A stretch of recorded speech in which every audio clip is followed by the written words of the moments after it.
Good evening and welcome back to the Rory Talks Football channel, your daily Arsenal news updates, debates and my opinions. If you're new to the channel, please do subscribe. We are getting closer to 12,500 subscribers. And of course, if you could click the like button, I would be incredibly grateful. There is plenty to get into today. We've had 24 hours to digest the carnage of yesterday. Obviously, more news coming out today that has massive implications on the title race. And it's good to see so many of you here. Tom, Hyper, Vivi Vlad, Oslo Guna, Pekka, Jakob, Lord Ferguson of Aberdeen, Woodsy, Saliba, Simon Junior Films, Tentego, Ryan, Hannah, Anu Brata, Jackson, Leo, Smithy, and many, many more. It is good to see you all. What did you have for dinner? I've not had dinner yet. I've not actually had dinner yet. So, and I don't know what I'm going to have.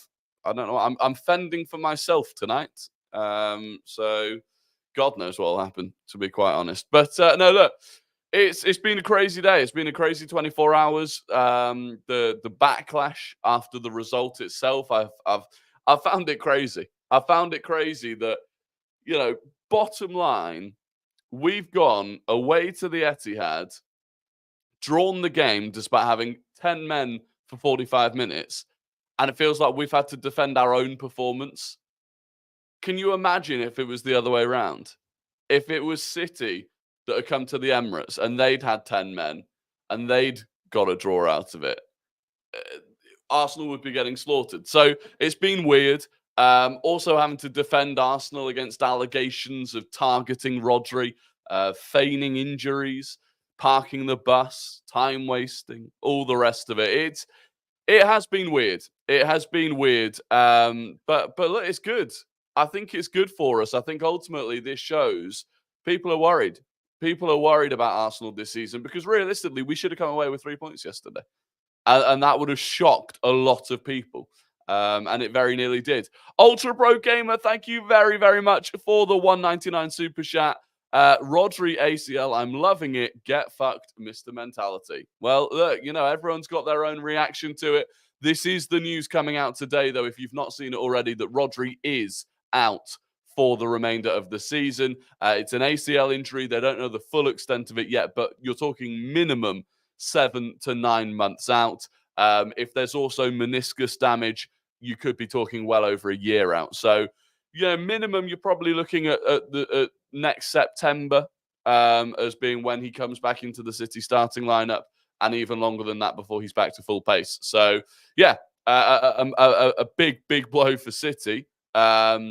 A massive impact on the title race. You know, he is fundamental to the way that they play. Yes, they've won every game so far this season without him, but I don't know if that is sustainable. And you even saw it yesterday.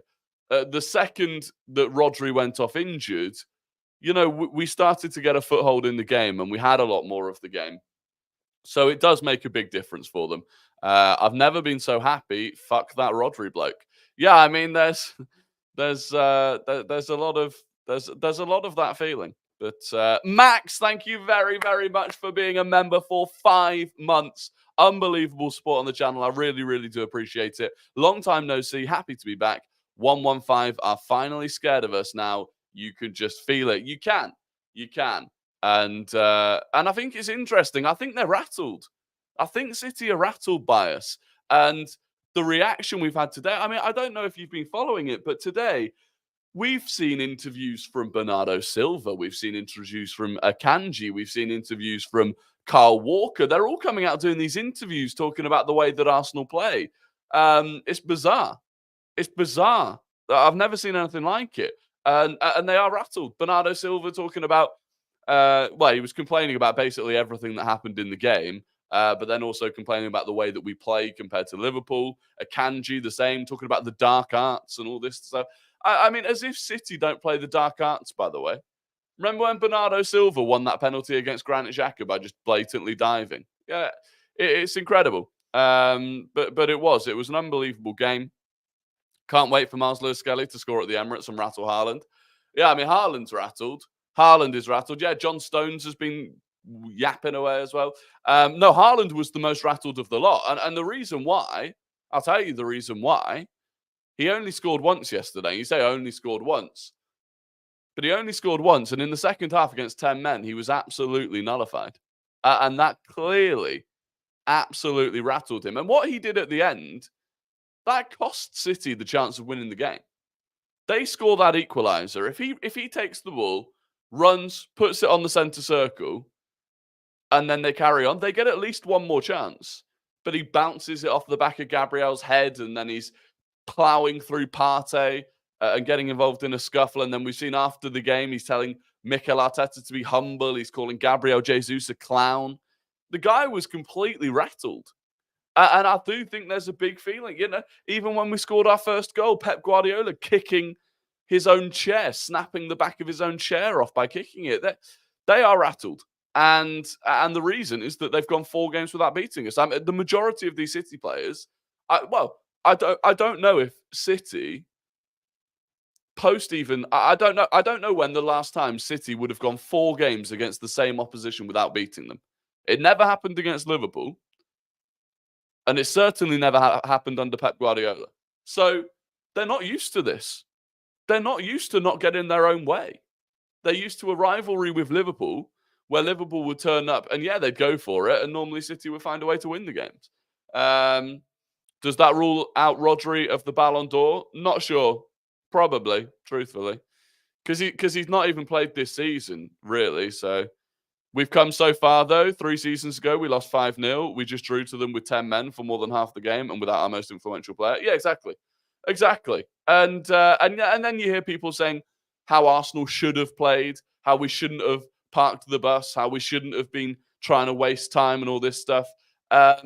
It's unbelievable. And I remember, and one that sticks out to me was, remember when Newcastle came to Arsenal the season before last, and the ball was in play for an obscenely low amount of time, and they were time wasting at every opportunity. They were doing all the stuff we were doing yesterday. I remember how everyone told us that we shouldn't complain about it, that Newcastle was smart, that Newcastle deserved the draw, this, that, and the other. But Arsenal do it, and we're criminals for it. I mean, some of the stuff, God, saying that we targeted RODRI. There were 2 incidents involving RODRI, right? The one right at the start of the game, where he's facing away from the ball and just tries to block Havertz from running towards the ball, and Havertz plows through him. So that's one. And then he fakes an injury for 2 minutes to try and get Havertz sent off. And the other one, him and Partey are jostling a bit inside the box. He goes to turn and his knee gives way. I mean, the actual injury has nothing to do with Thomas Partey. And yet I'm hearing that we targeted him. Well, if we targeted him, then Haaland targeted Saliba when he clattered him. It's unbelievable. Heats, thank you very, very much for the €10 super chat. Lewis Skelly's Instagram post is full of who the fuck are you comments with monkey emojis. Disgusting. That is horrible. If that's true, that is horrible. That is absolutely obscene if that is true.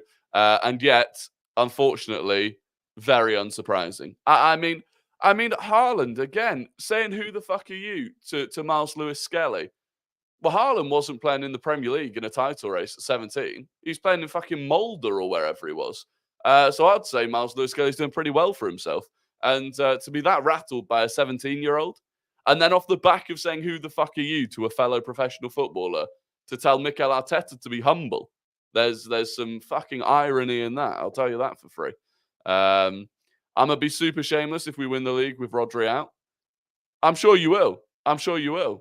But you're a City fan, I assume. RODRI was already wanting to go on strike for too many games. Yeah, he was, yeah. True, he was chilling in the Norwegian league. Yeah, exactly. When it comes to Arsenal, people like to get stupid. They do. And this is, I'm seeing stats going around today, right? I've seen the BBC have posted a stat about how long everyone takes to take a goal kick or a corner or whatever, a goal kick. How long each team takes to take a goal kick. And Arsenal, as it stands after 5 games, Arsenal take the longest. And it's like, yeah, okay, fair enough. But we have had 2 different games where we've been down to 10 men for an entire half of football. So taking a little bit extra time at goal kicks to give our players a breather is not exactly criminal. Then in 2 of the other games, we've been away at Tottenham with 2 of our best players missing, away at Villa. There is a bit of context to it. Nid, thank you very, very much for gifting 5 memberships. That is unbelievable support. If you've just been gifted a membership by Nid, please do say thank you to him in the chat. That is incredible, Nid. Thank you very, very much for that.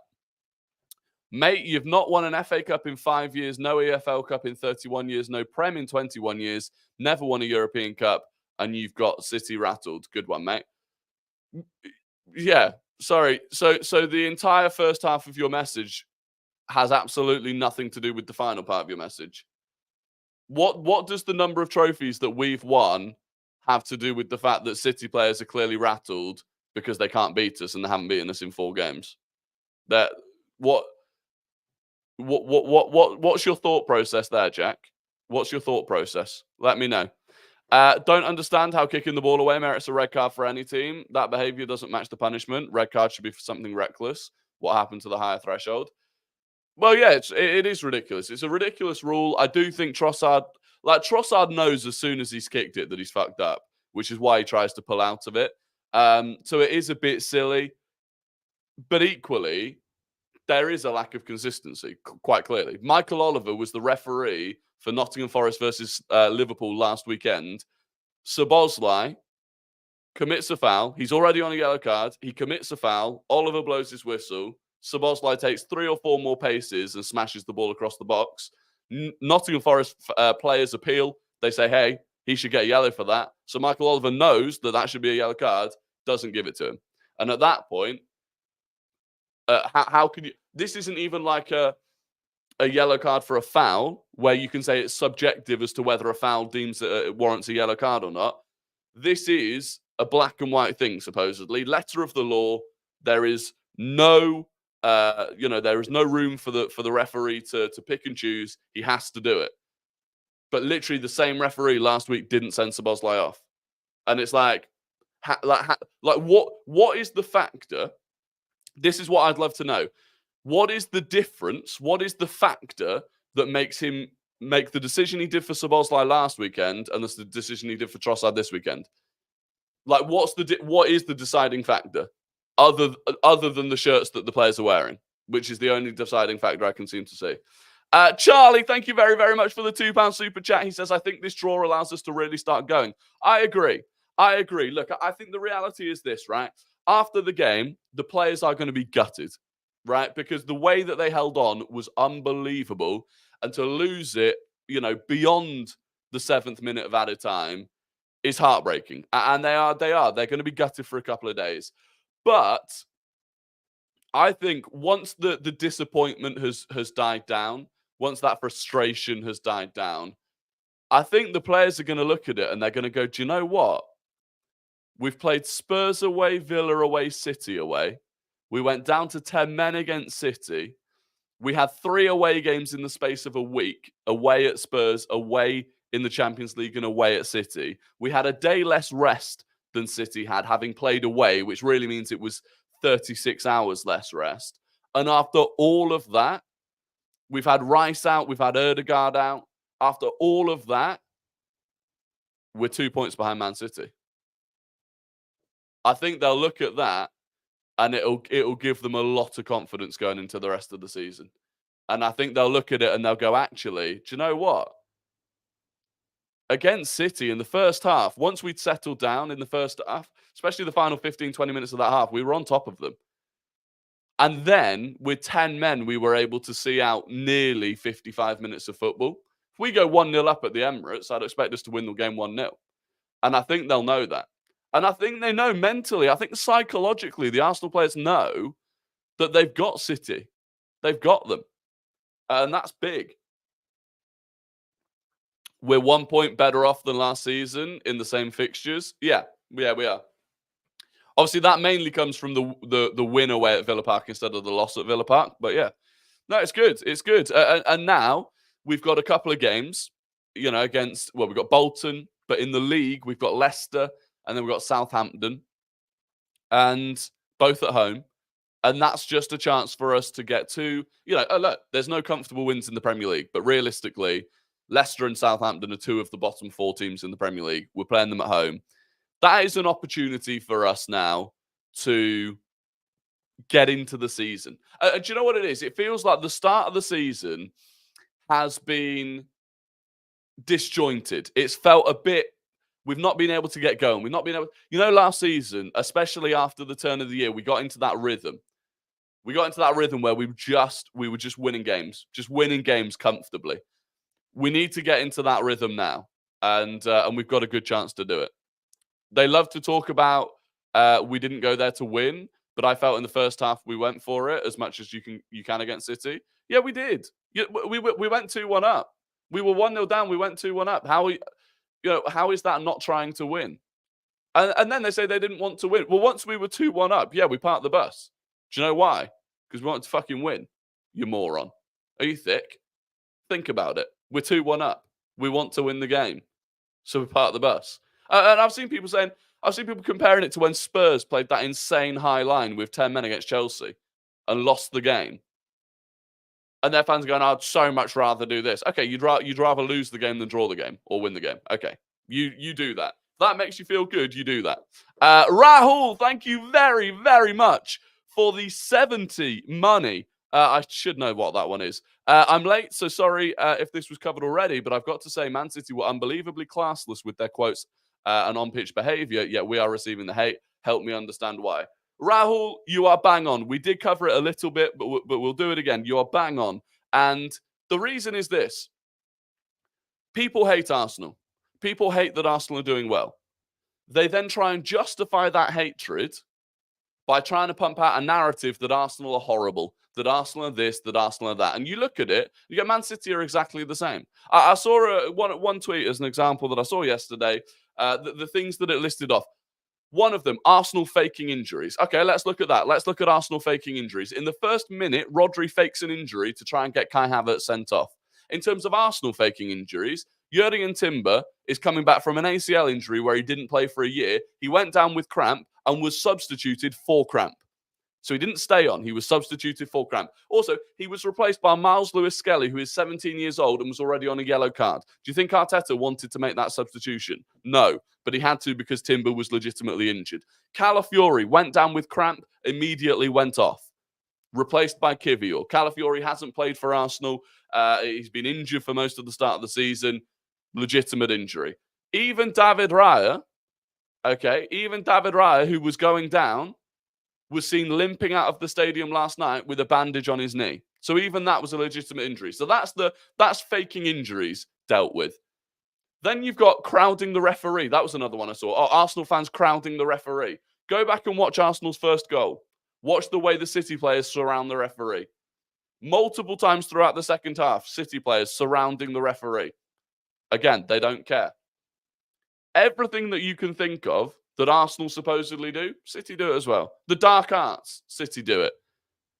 Targeting RODRI. Havertz running into RODRI, big problem. Haaland doing it to Partey, they love it. They love it.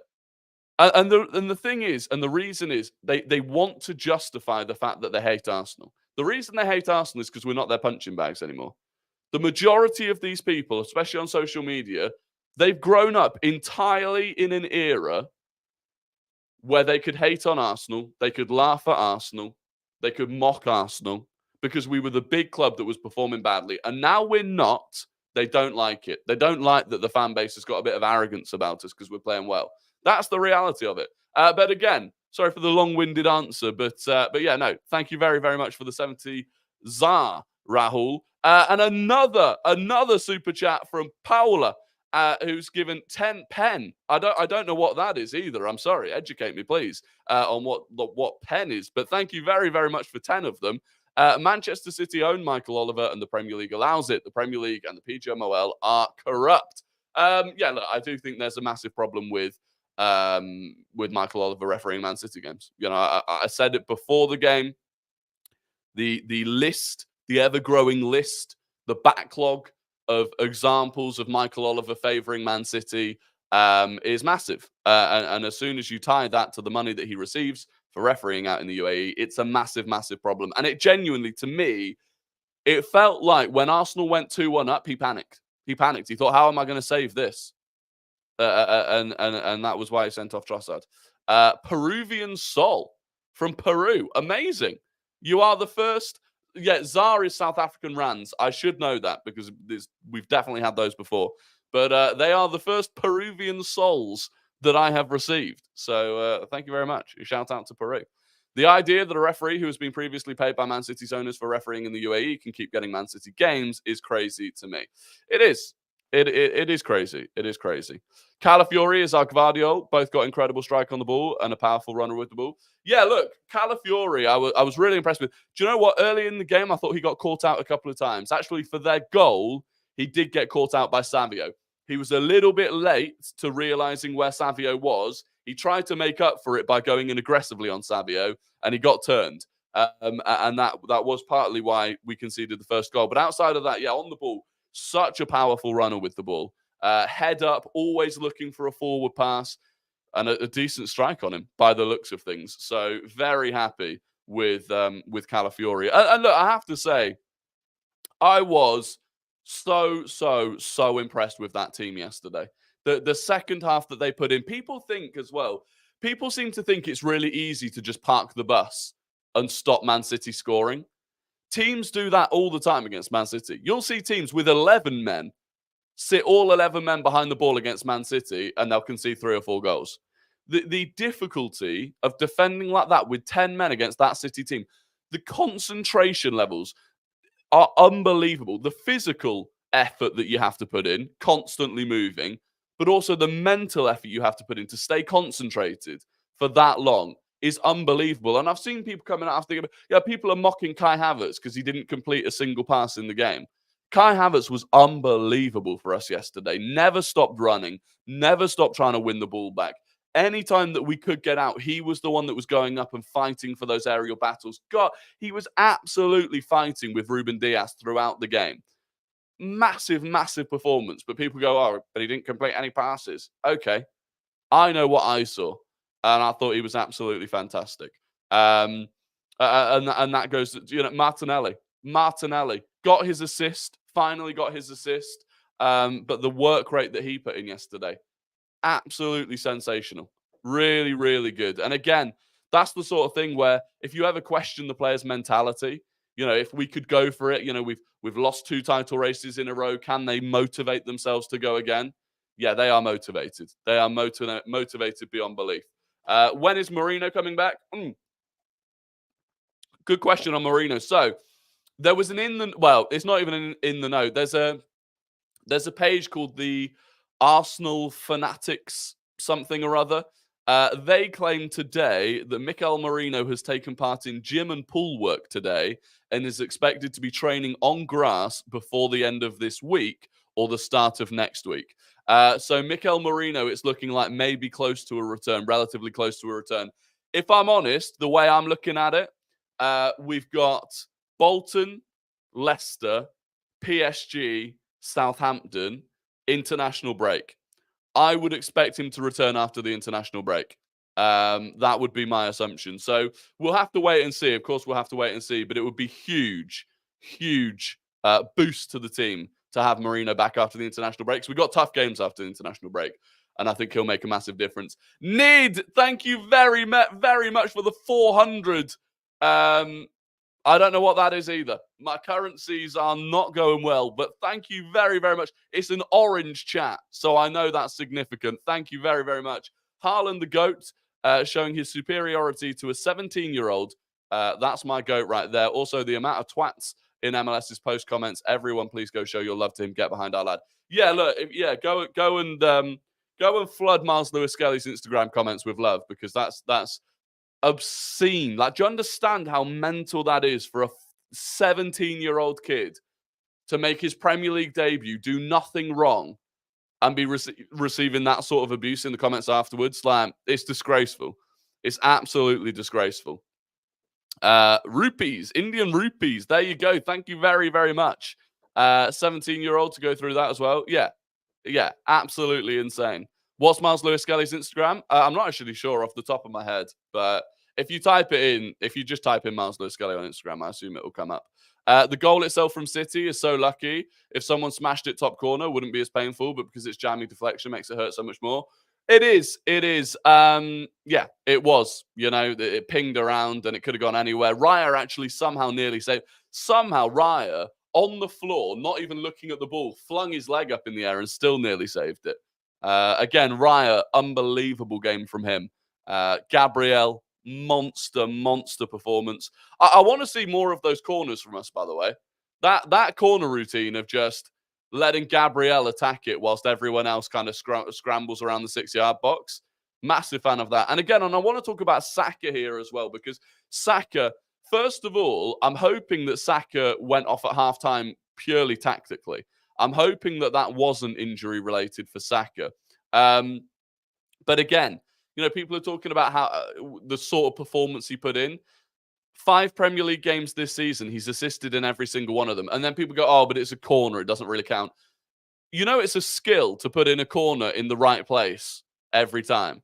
When he hits Gabriel with the first corner and Gabriel heads it over and then he puts it in the exact same place on the second. That's a skill, right? Like, that is a skill that he is pulling off. That taking set pieces is its own skill.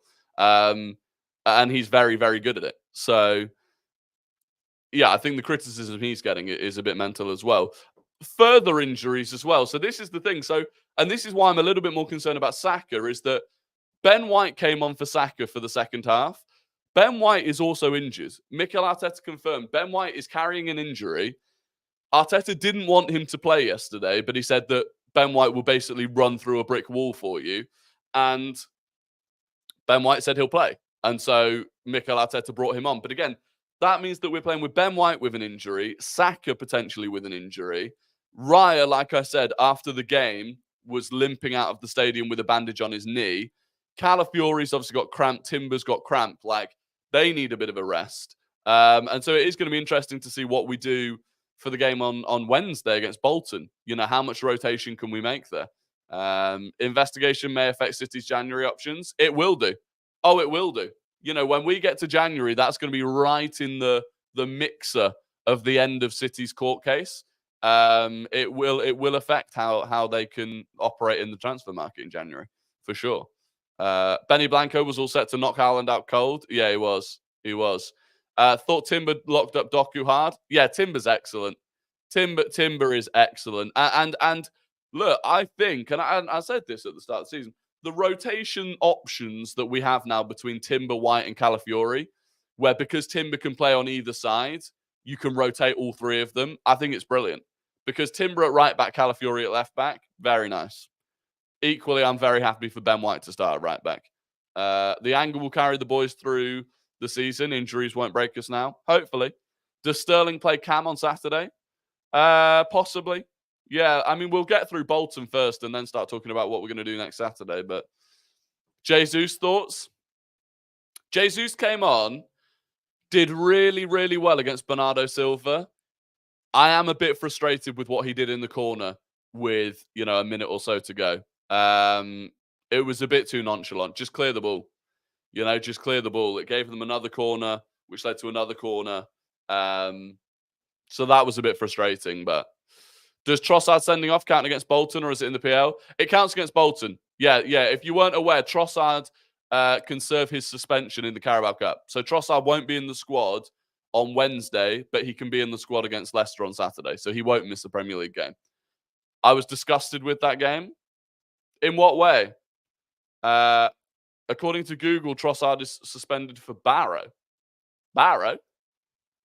What does that mean? Rory, did you see the results of City's earlier lawsuit against the Premier League? It's supposed to come out soon. Yes, yeah. The case where City took the Premier League to court over the APT rules. We're supposedly going to get the result of that soon, but we'll see. You know what? You're really good at this. Logical, thoughtful, calm, fair. Kudos, kiddo. This is a good channel to subscribe to. This is me hitting the like. Corey, thank you very, very much. That is genuinely a really, really kind comment. So thank you. And based on what Corey has just said, yeah, if you're not already subscribed, please do subscribe. And if you could click the like button, I would be incredibly grateful. It does massively help me out in terms of YouTube pushing the channel to more people. Gareth, good to see you. How's it going? Hope you're well. Gutted about yesterday, but I think I'm actually more confident in our title hopes now than what I was pre-kickoff yesterday. Absolutely. I'm more confident now. Absolutely. And do you know what? I mean, the first 15 minutes, in fairness to them, City were very, very good. First 15 minutes, City were very, very good. And we were a bit shaky. And it looked at one point like it could be a really, really tough game. And it could be a long game.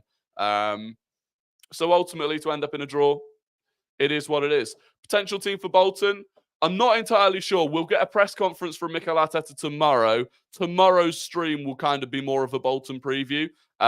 So I'll go through my kind of predicted 11 or the 11 that I would go for in tomorrow's stream. Do you remember when Wenger got sent off for kicking a bottle? What about Pep? Yeah. Yes, I do. 1-0 down. I thought it's ending 4-0. Yeah, it did. It felt a little bit that way at one point. Gundogan hit the post and yeah, it could have gone that way. I'd like to see one area in MLS versus Bolton. Anyone else I'm not overly fussed about. So actually the under-21s played a game today, which gives us kind of an idea of who's likely to be in the squad against Bolton. So obviously Miles Lewis-Skelly and Waneri didn't play in it. I think Kukuri wasn't involved. Cabia wasn't involved, and I think Heaven might be injured actually, because Heaven wasn't even in the squad for us yesterday, but Kukuri was. But yeah, we'll wait and see. The only difficulty we've got against Bolton is Stepford, I think, is injured. Neto can't play because he's cup tied, because he already played in the Carabao Cup for Bournemouth. And obviously Raya looked like he'd hurt his knee a little bit. So is Cala injured? No, Calafiori just had cramp. Calafiori had cramp because he's not, realistically, you look at Calafiori this season, he's not played 90 minutes. And yesterday was an unbelievably physical task. So yeah, he was just struggling with cramp and we'll be fine. But again, you probably don't want him to have to play against Bolton if you can avoid it. So Nichols and Setford didn't play today either. Oh yeah, good point. So Nichols will probably be involved. Setford, I've got a feeling Setford's injured though, because it wasn't in the Champions League on Thursday, the Champions League game against Atalanta. It wasn't Setford that we had two keepers on the bench. We had Neto and an academy keeper on the bench, and it wasn't Setford. So I do wonder if he's injured. Yeah, RODRI is out for the whole season. We have spoken about that one. It's a massive loss for them. And, I've seen City fans saying that, well, Gundogan and Kovacic can cover for him. I think that's disrespectful to RODRI. I think if you're a City fan saying that it's not going to affect you to lose RODRI, you're disrespecting RODRI, So I think it's a big blow for them. Of course it's a big blow for them. Haaland should have had 2 yellows. Yeah, I mean, how Haaland got out of that game with no bookings, by the way. Smashed into Saliba when he had no chance of winning the ball. Smashed into Partey when he was nowhere near the ball. Bounced the ball off the back of Gabriel's head for no reason and came away with no bookings. And he was also spent half the game screaming in Michael Oliver's face as well. Devin, thank you very, very much for the $4.99 super chat. What are some of your favorite places to go on holiday? Going to Japan next month, so I'll be missing a few weeks of streams. Hopefully no games, though. Well, Devin, enjoy Japan. Japan's actually on my list of destinations that I would like to go to. I've really never been out that way. I've never been out that side of the world. But Japan is somewhere I want to go. For me, favorite holiday destinations, I mean, Dominican Republic, where I went to recently, was lovely. Mexico was wonderful. I just like hot weather. I really do just like hot weather. But there you go. Devin, thank you very, very much for the $4.99, though. I do really appreciate that. Surprised he could walk after having an ACL. It's not that uncommon. It's not that uncommon to be able to walk with an ACL. Van Dijk walked off when he did his ACL. He did multiple ligaments. He walked. Timber walked off when he did his ACL. Bellerin walked off with an ACL. It's a weird injury because it doesn't actually... It's such a devastating injury in terms of the fact it keeps you out for basically a year. But you can walk on it. You just can't move. Basically, like that ligament is designed to stop your knee moving laterally. So you can walk on it as long as you keep it straight, which was why he could walk on it. Interestingly, actually, with Timber, so there's a test that you can do for an ACL. Physically, you can feel the knee, basically. You can feel the ligaments where it's meant to be. It's called the Lockman test, which is what every doctor will do. It's what they would have done to RODRI on the pitch yesterday. And it's got a 90-ish% accuracy rate of being able to correctly identify an ACL injury. Interestingly, with Timber, the test came back negative. They did that test with Timber and didn't think he'd done his ACL. In reality, he had. And the reason is because apparently there's so much muscle around Timber's knees, like an obscene amount of muscle around Timber's knees, that they got it wrong. But yeah, you can walk on it. So that's it. That's it. Rodri out for, best case from Rodri's perspective, best case, he's out for 7 months. Which, very few people come back from an ACL in 7 months. Even if he did, 7 months' time, you're still talking April anyway. At that point, you may as well stay out till the end of the season. So, my muscular goat. Yeah, exactly. Don't really like MLS being forced into that defensive back line. He should only play his natural position. Yeah, but we don't know what his natural position is going to be. Arteta seems to like him as an inverting left back at this point. So Liverpool could finish above them. We'll see. Look. Man City are still going to be a very, very good team. Man City will still win the majority of their games even without Rodri. But it is a big blow for them. And when they go, I think they're going to Newcastle aren't great at the moment, but they're going to Newcastle. When they're playing twice a week as well, this is one thing that when City fans are saying, well, we've got Kovacic and Gundogan. Kovacic and Gundogan are old. They are not as athletic as they used to be. And when you're playing Champions League, Premier League, Champions League, Premier League, that's tough. That is tough. Joined super late. Could you give me a brief summary of your opinion of the game? Look, tough to give a brief summary of that game. So it might be one that you just have to watch back. You might just have to watch back the video after I've done the stream for this one, just so that I don't bore people with going over the same stuff. In a Sunday League game I was playing in, one of our midfielders did his ACL and he walked off the pitch. Yeah, exactly. Sounds silly, but genuinely, what is MLS's actual position? Is he a midfielder or a fullback? I haven't got a clue. So through the majority, he actually started as an attacking. The thing is, right, in academy football, you move around all the time. So a lot of academy footballers will start further up the pitch because if you're at a level where you can be in the Arsenal academy, then before you're in the Arsenal academy, you're going to be by far the best footballer in your age group. And you normally put the best footballers up top because they can have the most impact. So he started as kind of an attacking midfielder, slowly moved backwards, became more of an 8. And then even after that, became more of a 6. So heading into the kind of senior side, into the under-21s, he was predominantly playing as a 6, as a holding midfielder. But it was Arteta that apparently decided that he wants him to be more of an inverting left back. So he could definitely still play in midfield for us. But yeah, that's kind of it. Let's get the likes up. Yeah, if we could hit the like button. If you've not already hit the like button, there's 270 odd of you in here. I would be incredibly grateful. Haaland can get 30 points single-handed. So at the Emirates, Gabby, you know what to do. Yeah, look, Haaland. If Haaland gets injured for them, that's when they're in big, big, big trouble because they don't have another striker. So that would be big for them. Saliba, the striker. Yeah, it's happened. Let's get to 115 likes. Let's do it. He has a CDM on FIFA. I know that because I'm using him in an Evo. You'll love to see it. Yeah, Miles Lewis-Skelly on Wednesday. Yeah, I would fully expect one area Miles Lewis-Skelly to start that game. 100%. Who's winning the 3 European competitions in your opinion? Oh, goodness me. Arsenal Champions League.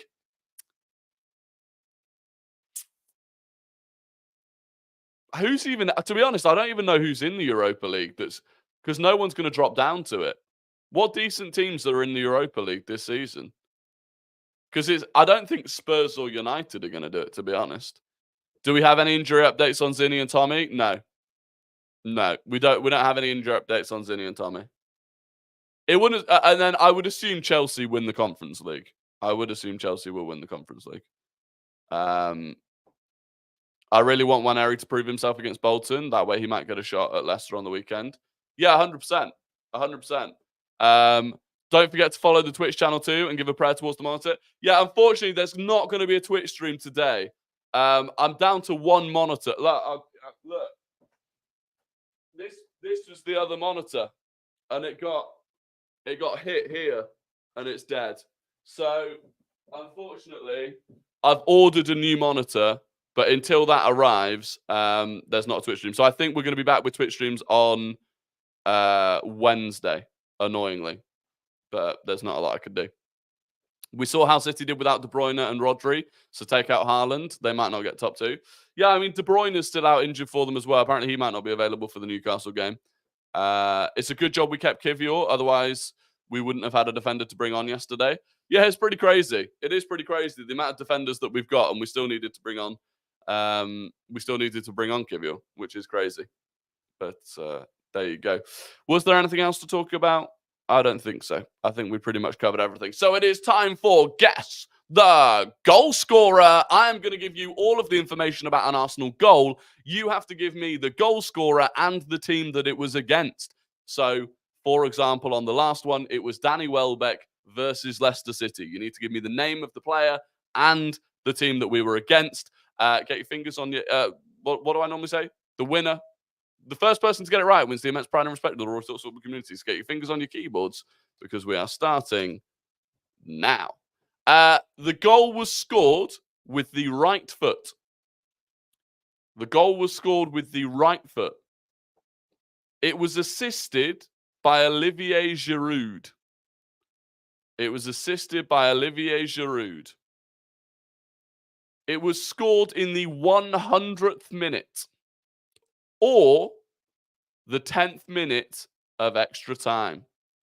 It was scored in the 100th minute or the 10th minute of extra time. It was scored at Wembley. The result was 3-2 to Arsenal. And the date was May 2014. Right-footed, assisted by Giroud in the 100th minute or the 10th minute of extra time at Wembley in a 3-2 win for Arsenal in May 2014. Who was the winner? Remember, for all of you putting names, you have to put the name and the team that it was against. You have to put the name and the team that it was against. So, for example, Pekka, you've only put the name. It was Aaron Ramsey, and the winner is James. I'll allow Hull. But it was Aaron Ramsey against Hull City to win the FA Cup in 2014. John Wayne was second. Drax was third. Ethan Udall was fourth. And Gareth Falconer was fifth. There you go. Very good. Very good. John Wayne wants VAR. John, I promise you on my screen, you're one below. On your screen, you're probably above it. But on my screen, we'll get an independent VAR check from other people in the chat. But on my screen, this message from James is directly above your message afterwards. So I do apologize. VAR has given the Galazzo. There you go. VV Vlad has confirmed it. Galazzo confirmed. Where's Guess the Gooner? We've temporarily at least ended Guess the Gooner because we ran out of Gooners to guess. And we've been through pretty much everyone in the last 20 years. So there you go. Sanchez was in Barcelona when we played Hull. Yeah, he was. There you go. Congratulations. It is now time for Guess the Non-Gooner. I'm going to give you the entire career path of a player who does not and has not played for Arsenal, and you have to guess who that player is in the chat. First person to get it right wins the immense pride and respect of the Rory Talks Football community, but not as much respect as James currently has. This player started their career at Red Star Belgrade. They went to Apol Limassol permanently. They went to Benfica. They went to Frankfurt on loan. They went to Frankfurt permanently. They went to Real Madrid. They went back to Frankfurt on loan. They then went to Fiorentina. They then went to AC Milan. Red Star Belgrade, Apol Limassol, Benfica, Frankfurt on loan, Frankfurt permanently, Real Madrid, Frankfurt on loan, Fiorentina, AC Milan. There's lots of itches in the chat, but who was the first one to get the correct itch? It was VV Vlad. It was VV Vlad back on top. VV Vlad got it. It is indeed Jovic. Francesco was second. James was third. Ethan Udall was fourth. and Sam Shapiro was 5th. So there you go. Congratulations to James and to VV Vlad. Very well done. Francesco, you've not won, unfortunately. Francesco, again, on my screen, VV Vlad is 2 messages above yours, Francesco. I'm sorry. If anyone else in the chat can confirm, but yeah, that is tough. Anyway, look, that is going to be the end of the stream. If you've not already liked and subscribed, please do. We'll be back 6:30 tomorrow as normal. No Twitch stream tonight. I apologize for that. But tomorrow we will have the Bolton preview. We will have words from Mikel Arteta on that. Any other injury updates that we've got. Until then, I hope you all have an absolutely fantastic evening. And I will catch you all tomorrow. Goodbye.